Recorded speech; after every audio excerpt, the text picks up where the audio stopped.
செய்தியை பார்க்கிறோம். விருதுநகர் மாவட்டம் சாத்தூர் அருகே சட்டவிரோதமாக பட்டாசு தயாரித்த இருவர் உயிரிழந்திருக்கிறார்கள்.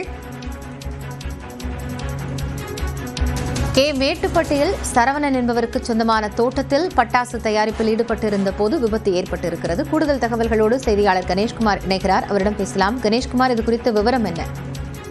காயத்ரி, விருதுநகர் மாவட்டம் சாத்தூர் அருகே மேட்டுப்பட்டி என்ற கிராமத்தில் விவசாய தோட்டத்தில் வைத்து சட்டவிரோதமாக பட்டாசு தயாரித்த போது ஏற்பட்ட வெடி விபத்தில் 2 வடமாநில தொழிலாளர்கள் சம்பவ இடத்திலேயே உயிரிழந்திருக்கிறார்கள். இந்த சம்பவம் அறிந்த காவல்துறை மற்றும் தீயணைப்புத் துறையினர் துரிதமாக அங்கு சென்று உயிரிழந்திருக்கக்கூடிய 2 தொழிலாளர்களுடைய உடலையும் மீட்டிருக்கிறார்கள். அவர்கள் எந்த மாநிலத்தைச் சேர்ந்தவர்கள், அவர்களது பெயர் விவரங்கள் என்ன என்பது இதுவரை தெரியவில்லை. அது குறித்தான விவரங்களை தற்போது காவல்துறையினர் சேகரித்து வருகிறார்கள். இந்த விவசாய தோட்டத்தில் வைத்து சட்டவிரோதமாக எவ்வாறு இந்த பட்டாசு தயாரிக்கும் பணி நடைபெற்றது என்பது குறித்தான பல்வேறு கோணங்களில் விசாரணை என்பது நடைபெற்று வருகிறது.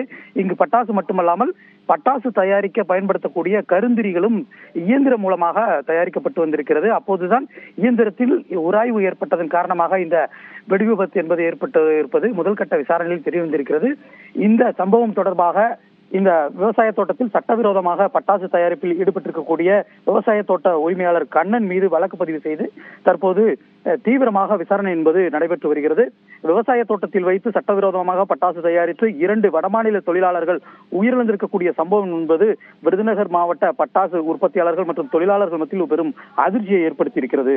காயத்ரி, நன்றி கணேஷ்குமார் விவரங்களுக்காக.